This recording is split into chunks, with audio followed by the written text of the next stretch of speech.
미혹의 역사를 보내신 뜻이라는 말씀의 제목으로 함께 은혜를 나누고자 합니다. 가끔 그런 질문을 받기도 하고요. 또 우리 또 스스로 그런 상상을 해보기도 합니다. 모기, 지금은 이제 추워져서 모기가 사라졌습니다만은 우리 궁금한 것은 왜 하나님은 모기를 만드셨을까? 그렇죠?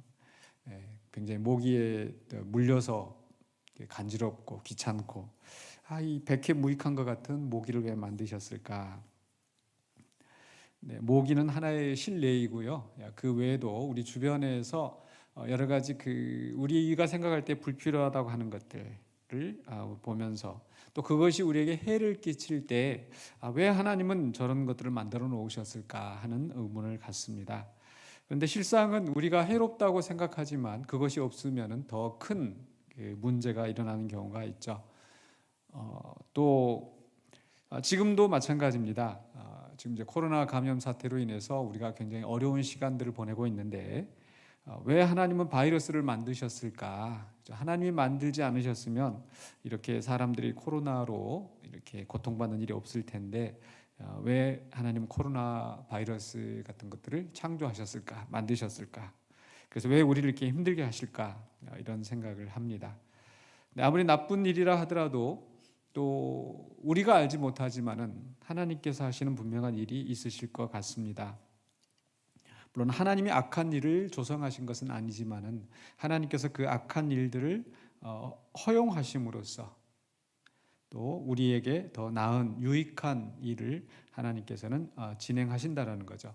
코로나만 봐도 그렇습니다. 정말 우리 너무 힘들고 빨리 이 코로나 사태가 사라졌으면 좋겠다는 생각을 누구라도 합니다. 그런데 코로나로 인해서 사람들의 활동이 제한이 되고 교통이 많지 않아지니까 이 공기가 깨끗해지고 자연이 더 이렇게 복원이 되어지고 이런 그 보고들이 나타난다고 합니다. 그렇다고 코로나가 더 계속됐으면 좋겠다 이런 뜻은 전혀 아닙니다. 정말 지긋지긋한 이 코로나 빨리 끝났으면 좋겠습니다. 이런 말씀을 드리는 이유는 오늘 11절 말씀에서 오늘 봉독한 말씀 11절에서 하나님이 미혹의 역사를 그들에게 보내사 거짓 것을 믿게 하심은, 그래서 미혹의 역사가 일어났는데 그 미혹의 역사를 하나님께서 보내셨다라는 거죠. 그 하나님께서 그 미혹의 역사가 일어나게 하신 뜻이 있다라는 것, 그것을 통해서 우리는 이 세상에서 일어난 나쁜 일들을 하나님께서 허용하셨을 때는 거기에 특별한 뜻이 있다. 이것을 우리가 생각해 볼 수 있을 것 같습니다. 특별히 오늘 그 미혹의 역사라고 했던 것은 바로 그 1절에 시작하면서 주 예수 그리스도의 강림하심과 우리가 그 앞에 모임에 관하여 예수 그리스도의 재림을 두고 미혹하게 하는 말들이 있다라는 겁니다. 그래서 그 1절 시작하면서 이제 두 가지 주제를, 오늘 본문 속에서 두 가지 주제를 우리에게 이야기하고 있어요. 하나는 주 예수 그리스도의 강림하심, 예수님께서 부활하시고 승천하셨는데 다시 강림하신다, 재림하신다. 그리고 또 하나가 뭡니까? 1절 후반부에 우리가 그 앞에 모임에 관하여, 그러니까 예수님이 강림하시고 성도들이 그 앞에 둘러서서 영광의 찬양을 드리게 된다. 또 교회를 표시하는 말이기도 하죠. 우리가 그 앞에 모임에 관하여. 그래서 예수님이 머리가 되시고 우리는 그의 몸이 되어서 그리스도가 강림하실 때 우리가 그 앞에 함께 있게 된다라는 겁니다.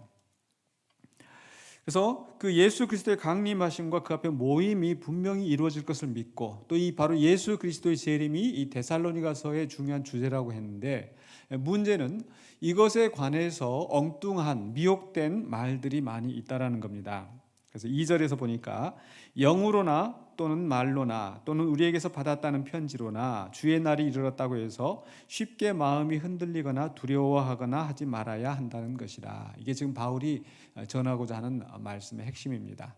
미혹하는 자들이 있는데 그 미혹하는 자들이 영으로 내가 이런 계시를 받았다, 또는 말로, 또 성경을 풀어간다고 하면서 엉뚱한 소리를 하면서 또 그 시대에는 이제 바울의 편지가 여러 교회에서 읽혀졌는데 바로 바울이 이렇게 말씀하셨다 이런 식으로 하면서 주의 날이 이르렀다, 예수님이 여기 강림하셨다, 또 저기에 있다 라고 하는 미혹하는 말들이 많이 있다라는 거죠.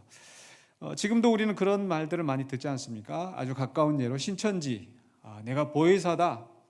성경을 풀어가면서 성경을 가지고 풀이하면서 마치 오늘 본문 속에 있는 것처럼 바울에게서 받았다 하는 편지를 가지고 이렇게 그것을 왜곡하면서 사람들을 미혹하게 하는 것처럼 바로 신천지나 또 뭐 박태선 장로 또 무슨 아주 그 여러 그 이단들이 있습니다. 또 우리나라에서뿐만 아니라 전 세계적으로도 바로 예수님의 재림에 대해서 예언을 하고 또 자기가 재림주다, 또 자기가 보혜사다, 이러한 그 이단들이 많이 있었습니다. 근데 그런 이단들이 나타날 때에 어떻게 하지 말라고 그랬어요? 쉽게 마음이 흔들리거나 두려워하거나 하지 말아야 한다. 그러니까 쉽게 마음이 흔들린다는 얘기는 거기에 쉽사리 동요된다는 겁니다. 정말 이것이 옳은가 그른가, 말씀에 과연 바로 서 있는 것인가, 이것을 따지지도 않고 그냥 쉽게 거기에 동요해서 따라간다는 것. 또는 반대로 두려워하거나 정말 이제 주님이 오셨다니까 이제 큰일 났다, 세상에 종말이 왔다 라고 하면서 오히려 두려운 마음에서 위축되어지는 그런 경우들이 있다라는 거죠. 그렇기 때문에 주의 광림에 관해서 또 그 앞에 모임에 관해서 우리는 거기에 쉽게 동요되거나 두려워하지 말라고 권고하고 있습니다. 그러면서 이제 3절과 4절에서는 이렇게 미혹되고 동요되지 말아야 되는 그 이유로서 장차 어떠한 일이 일어날 것인가, 미래에 대한 설명을 주고 있어요. 그래서 3절에서 누가 어떻게 하여도 너희가 미혹되지 말라. 먼저, 즉 예수 그리스도의 강림하기 전에 먼저 일어날 일이 있다라는 겁니다. 두 가지가 있는데요. 첫 번째로는 그 3절 그 중간에 먼저 뭐가 있다고 그랬어요? 배교하는 일이 있고, 많은 사람들이 주님을 떠나는 배교하는 일이 있을 것이다. 그리고 또 하나가 바로 저 불법의 사람 곧 멸망의 아들이 나타나기 전에는 그날이 이르지 아니하리니. 그러니까 두 가지, 하나는 배교하는 일, 또 하나는 불법의 사람 곧 멸망의 아들이 나타나는 것. 그러니까 바로 아까 처음에 시작할 때 1절 후반부에 그 주 예수 그리스도의 강림하심, 우리가 그 앞에 모임, 두 가지라고 그랬었죠. 그러니까 예수 그리스도가 있고 그 예수 그리스도를 따르는 성도의 무리, 모임이 있는 겁니다.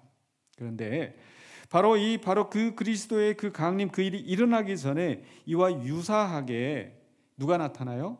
불법의 사람, 멸망의 아들, 바로 적그리스도가 나타난다는 겁니다. 근데 적그리스도가 나타나면서 또 뭐가 나타나요? 아까 배교하는 일, 즉 그를 따라다니는 무리들이 생겨난다는 겁니다. 그래서 그리스도와 그 앞에 모임이 이루어지기 전에 바로 적그리스도와 또 그 배교하여서 그를 따르는 추종자들이 나타난다는 겁니다. 그러면서 이제 3절 후반부부터 4절에서 이 불법의 사람 멸망의 아들이 어떤 존재인지를 좀 더 자세하게 설명하는데, 4절에서 그는 대적하는 자라. 적그리스도, 대적하는 자. 대적하는 자는 보통 성경에서 사탄을 이야기합니다. 하나님을 대적하고 하나님을 거스르는 바로 대적하는 자, 사탄. 그런데 그 대적하는 자가 얼마나 막강한 권세를 가졌는지, 신이라고 불리는 모든 것과 숭배함을 받는 것에 대항하여 그 위에 자기를 높이고, 그래서 이 세상의 어떤 것보다 자기가 가장 높다라고 자기를 내세웁니다. 근데 그 이 세상에 있는 신들이라고 하는 것들 위해서만 높이는 것이 아니라 심지어는 하나님의 성전에 앉아 자기를 하나님이라고 내세우느니라.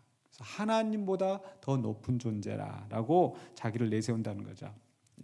마치 이게 신천지 이만희를 생각을 하면 좀 더 쉽게 와닿는 것 같습니다. 자기를 높이고 또 그 사람들 위해 군림하면서 자기의 욕심을 채워나가는 그런 그 대적하는 자. 물론 이 신천지 이만희가 지금 이 데살로니가서 말하는 그 대적하는 자는 아닐 것입니다. 짝퉁 적그리스도처럼 그렇게 자기를 높이고 사람들에게 추앙을 받는 그런 존재가 나타난다는 거죠. 물론 이 대적하는 자에 대해서 성경의 해석가들은 여러 가지 그 해석을 놓습니다. 대표적인 경우로 바로 이 대적하는 자는 로마의 황제 또는 네로, 이 최강의 권력을 가지고 그리스도인들을 핍박하는 그 사람을 말하는 게 아니냐, 이렇게 설명하기도 합니다. 그런데 바로 그 과거의 그 로마의 역사에서 나타난 그 네로나 또 다른 그 황제들로 제한을 시킨다면은 바로 이것은 그리스도의 강림에 관한 그것과 좀 동떨어진 것이 되기 때문에 하나의 그 네로 황제라 하더라도 마치 여러 그 이단의 괴수들처럼 그 한 적그리스도의 한 모양, 또 하나의 그 신뢰는 되겠지만 절대적인 그 적그리스도라고 할 수는 없을 것입니다. 어쨌든 그 중요한 초점은 뭐냐면 이런 그 적그리스도들이 또는 이단의 괴수들이 자기들을 하나님인 것처럼 높이고 사람들을 미혹하게 한다라는 겁니다. 그래서 그런 미혹하는 자들이 보통 그 범상한 정도가 아니라 굉장히 막강한 권세를 가지고 나타날 것을 이야기합니다. 그래서 9절에 보시면은요, 악한 자의 나타남은 사탄의 활동을 따라 모든 능력과 표적과 거짓 기적과 불의의 모든 속임으로 멸망하는 자들이 있을 것이다. 그러니까 엄청난 능력, 표적, 거짓 기적을 행하는 그런 그 적그리스도 대적하는 자가 나타난다라고 하는 거죠. 자, 그런데 이제 5절로 7절에서는 방금 전에 3절로 4절에서는 그 바로 미래에 대한 그 설명이라고 그랬었죠. 적그리스도가 나타날 것이다. 그리고 배교하는 자가 나타날 것이다. 그러면서 5절로 7절에서는 그런데 지금 6절 보면 너희는 지금 이렇게 하자. 그래서 지금은 아직 그의 때가 아니라는 거죠. 그래서 5절에서 내가 너희와 함께 있을 때 이를 너희에게 말한 것이 아니냐 기억하지 못하느냐라고 이야기하면서 6절에 너희는 지금 그로 하여금 그의 때에 나타나게 하려 하여 막는 것이 있는 것을 아나니 막는 게 있어요. 7절에서도 불법의 비밀이 이미 활동하였으나 지금은 그것을 막는 자가 있어 그 중에서 옮겨질 때까지 하리라. 불법의 비밀이 이미 활동하였어요. 악한 권세들이 이미 지금 역사하고 있어요. 그러나 아직 그 적그리스도 때처럼 완전하게 강한 힘으로 그렇게 절정에 이르도록 그 정도로 나타나는 것은 아닙니다. 왜냐하면 거기에 막는 것이 있다고 그랬어요. 막는 것. 그 막는 것은 어떤 역할을 합니까?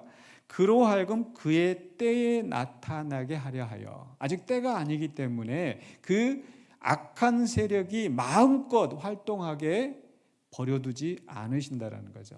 누가 그렇게 하시겠어요? 하나님께서 모든 때와 모든 기한을 정하시고 역사하시는 하나님께서 그것을 아직 붙잡고 계시는 거예요. 우리가 욥기에서도 보는 것처럼 사단도 함부로 자기 마음대로 이 세상을 좌지우지하는 게 아닙니다. 분명히 하나님께서 꽉 붙잡고 하나님이 허락하시는 범위까지만, 정도까지만 그 마귀가 역사할 수 있어요.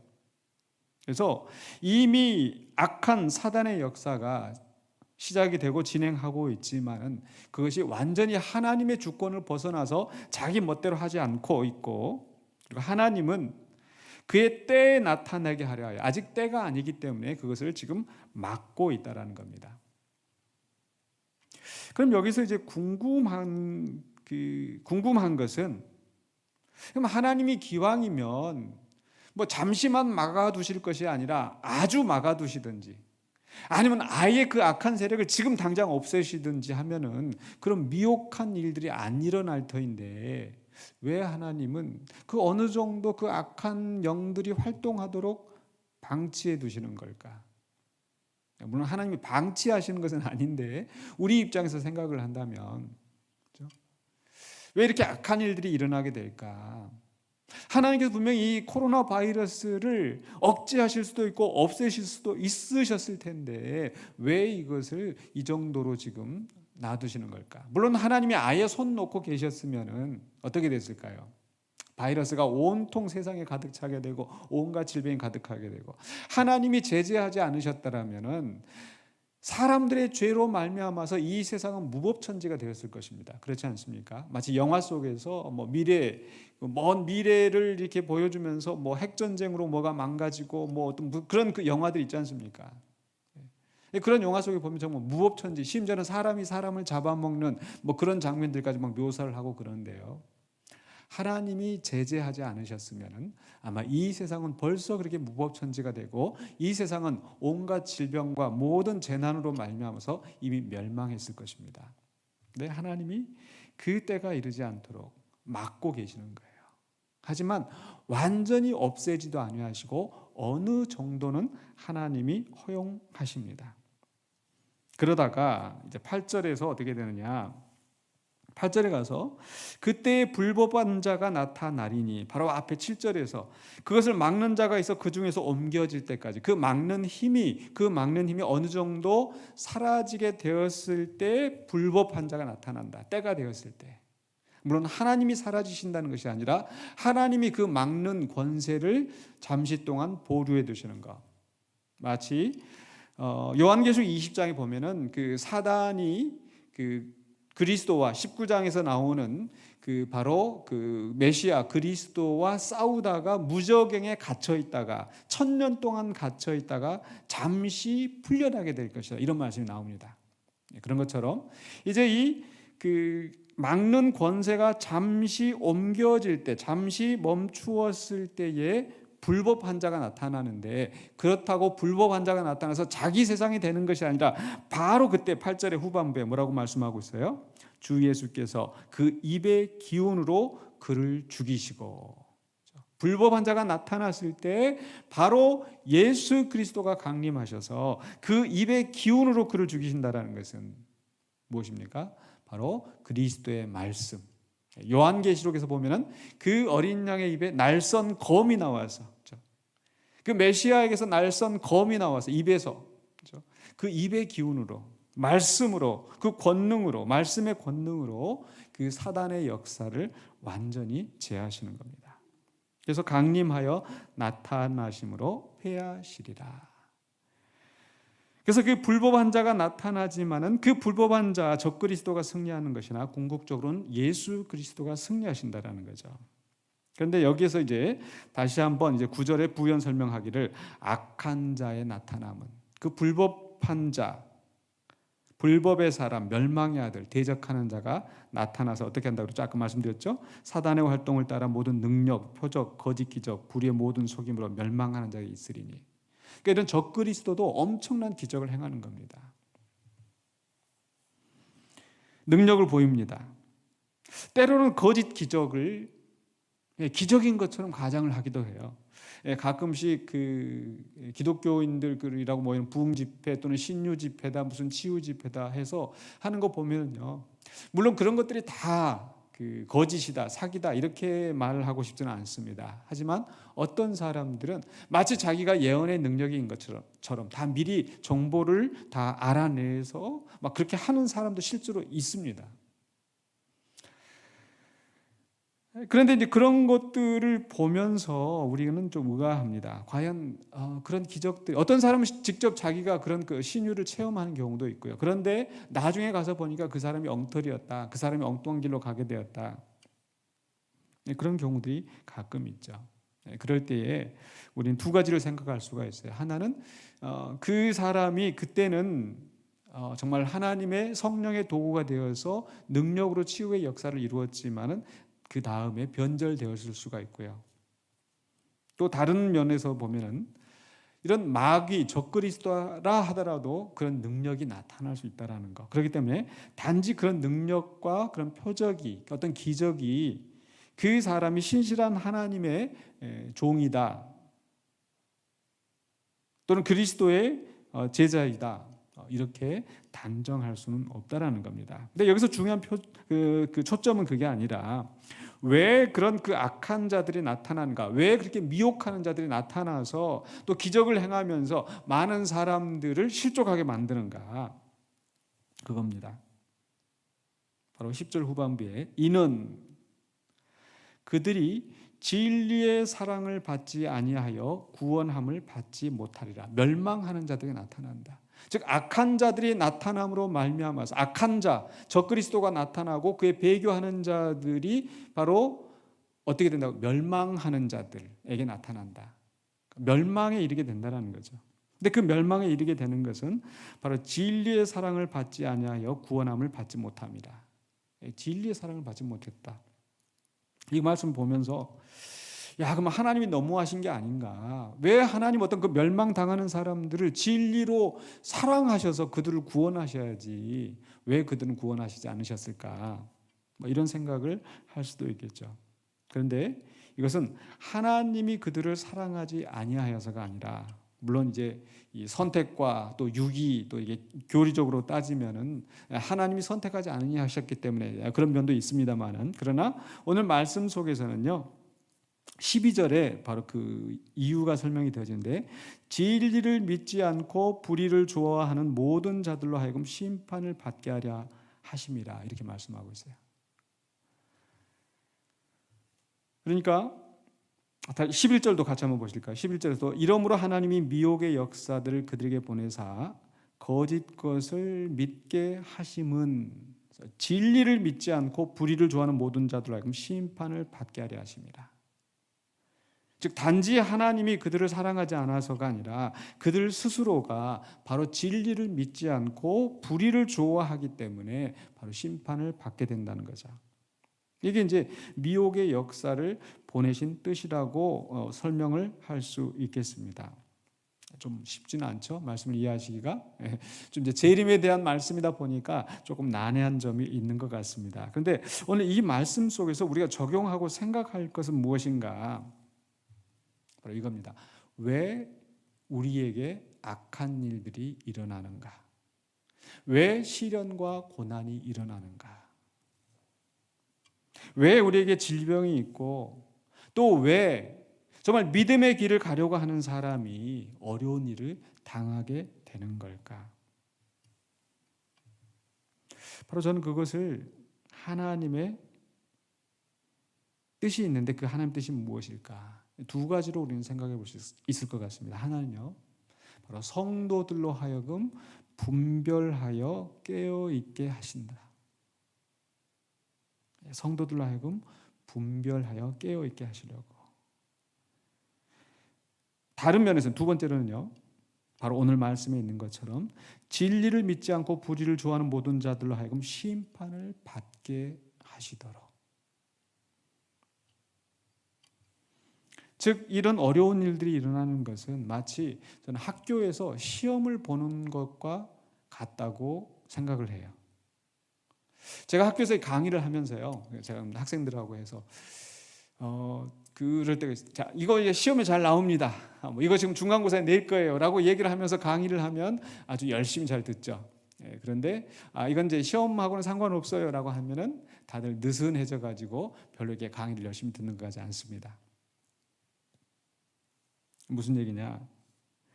바로 이런 미혹의 역사가 있고 그것으로 말미암아 심판이 이루어진다는 것을 우리가 생각할 때 우리는 분별하고 깨어 있는 그런 자세를 유지할 수 있습니다. 그러나 그렇게 깨어 있지 않고 엉뚱하게, 바로 12절에 있는 말씀 그대로 진리를 믿지 않고 불의를 좋아하면 결국은 심판에 이르게 되는 거죠. 분명히 시험에 나온다고 얘기를 했는데 정신 못 차리고 열심히 공부하지 않고 준비하지 않으면 시험에 낙제하는 겁니다. 그래서 시험을 내는 사람이 문제가 아니라 시험이 나온다고 했음에도 불구하고 열심히 공부하지 않은 그게 그 사람이 문제인 거죠. 그 사람이 그만큼 합당한 대우를 거기에 낙제를 하게 된다든지 또는 합격을 해서 영광을 누리게 된다든지 이렇게 되는 거죠. 그래서 어쩌면 하나님께서 바로 미혹의 역사를 보내신 뜻이라고 설명하시는 것처럼 우리 가운데 악한 일들이 일어나는 것, 때로는 악한 자들이 나타나서 사람들을 동요시키고 선동시키고 이런 일들이 일어나는 것은 바로 성도들로 하여금 분별하여 깨어있게 하시고, 또 때로는 그 가운데 있는 악한 자들을 제거함의 특별하신 섭리가 아닐까. 지난주에도 우리 성도님과 이런 얘기 저런 얘기 나누다가 그런 그 대화를 했었어요. 우리 자신들을 생각을 해보면 마치 내가 그 구정물 병 속에 이래서 더러운 물이 들어있는데 보면은 가만히 놔두고 있으면 이렇게 좀 가라앉아 있는 것처럼 보이고, 그럼 위에서 보면 깨끗한 물처럼 보이는데 사실은 조금만 흔들면 막 이렇게 더러운 것들이 막 이렇게 나타나는 것처럼 우리 자신들이 그렇지 않은가. 겉으로 보기에는 참 신실한 크리스찬, 기도 많이 하고 이렇게 보일 수 있지만 사실 내 안에 죄가 있다는 것은 누구보다도 자기 자신들이 잘 알고 있는데, 근데 저는 그 말씀을 들으면서 이런 생각을 했어요. 공동체 안에서도 마찬가지다. 공동체 안에서도 다 누구나 잘 믿고 누구나 열심히, 좋을 때는 그러합니다. 그러나 어려운 일이 있을 때, 문제와 갈등의 상황이 있을 때 정말 분별하여 깨어서 진리와 비진리를 구분하고 서야 될 곳과 서지 않아야 할 자리에 서게 하는 거, 이게 중요하지 않겠습니까? 그런데 그것을 분별하지 못하고 악한 일에 빠져서 넘어가게 된다면 결국은 그 심판에 이룰 수밖에 없다라는 거죠. 그래서 물론 우리는 언제 주님이 오실는지 알지 못합니다. 그리고 언제 적그리스도가 나타날지 알지 못합니다.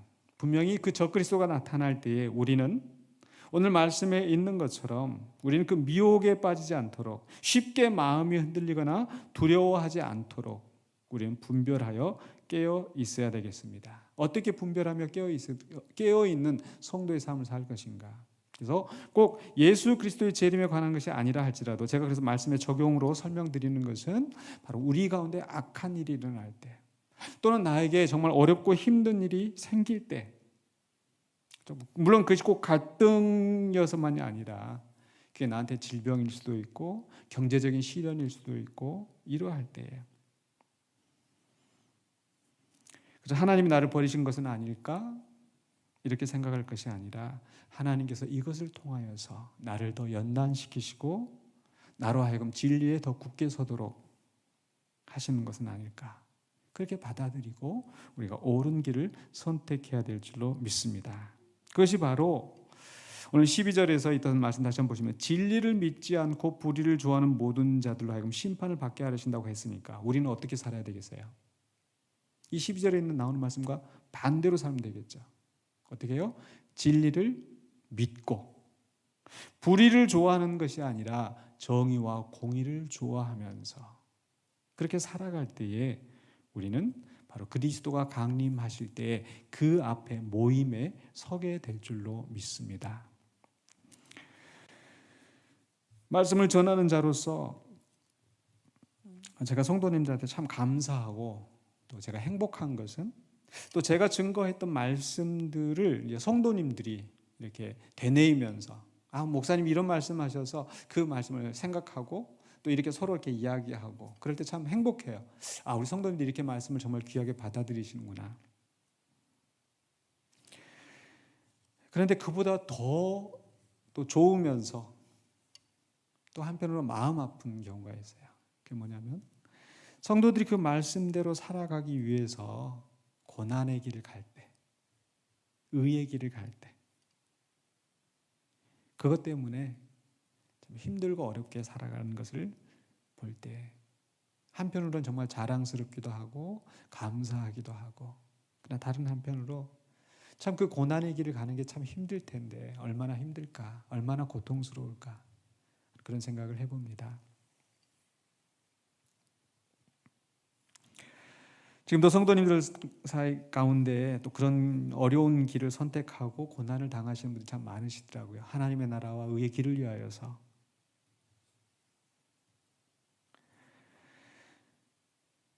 또 말씀드리지만은 갈등 상황이 아니더라도 고난 가운데서, 고통 가운데서, 질병 가운데서도 신앙을 포기하지 않고 그래도 주님을 붙잡고 나아가시는 그런 성도들을 바라볼 때 정말 목회자로서 한편으로는 너무 감사하고 또 한편으로 너무 마음이 아프고 그렇습니다. 근데 우리 성도들은요, 비록 고난당할지라도 또 이기지 못하였다 할지라도, 눈으로 보기에 우리가 이기지 못하였다 할지라도, 성공하지 못하였다 할지라도 우리가 그리스도를 본받아서 의의 길을 선택하고 그리스도와 함께하는 그 신앙을 버리지 않는 것 자체가 승리인 줄로 믿습니다. 마치 사드락과 메삭과 아벳느고가 우상 앞에 절하지 아니하여서 풀무불에 던져질 때 우리는 그 앞에 절하지 않겠습니다. 우리가 풀무불에 던져질지라도 또 하나님께서 우리를 건지실 것이요. 근데 건지신다고 확신해서가 아니라 그리 아니하실지라도 우리는 그 앞에 절하지 않겠습니다. 그렇죠? 내가 이렇게 하나님의 길을 선택하고 우의 길을 선택하면 나한테 반드시 좋은 일이 일어날 것이다. 당장 눈앞에는 그렇게 되지 않을 수도 있습니다. 당장 눈앞에서는 악인이 형통할 수 있습니다. 분명한 것은 주님이 강림하실 때에 의인과 악인을 분별하시고 구별하시고 의인들을 그 앞에 서게 하시며 영접하시며 영광을 누리게 하실 줄로 믿습니다. 그렇기 때문에 우리는 이 세상을 살아가면서 악한 세상 속에서 아무리 적그리스도가 또 적그리스도의 세력이 우리를 미혹하게 하고 우리를 넘어뜨리려 하고 환난과 고난 가운데서 우리를 낙심하게 할지라도 넘어지지 마시고 미혹되지 마시고 항상 주님과 함께 의의 길을 선택하시며 승리하시는 저와 여러분이 되시기를 주의 이름으로 간절히 축원합니다. 기도하겠습니다.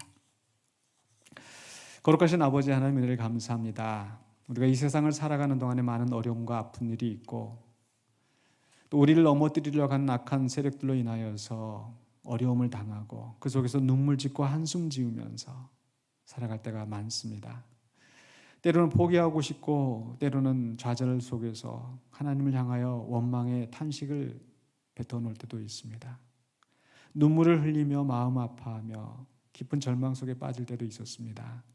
그러나 여전히 우리를 붙드시고 우리와 함께 하시는 주님을 바라보면서 또 우리를 여전히 사랑하시고 우리를 하나님의 나라로 인도하시는 그 크신 은혜를 생각하면서 일어나게 하여 주시옵소서. 무엇보다 살아가는 동안 우리가 악한 길을 따르지 아니하고 의의 길을 따라가면서 주님을 기쁘시게 하는 주님께 영광을 돌리는 신실한 주의 백성으로 살아가게 하여 주시옵소서. 예수 그리스도 이름으로 기도하옵나이다. 아멘.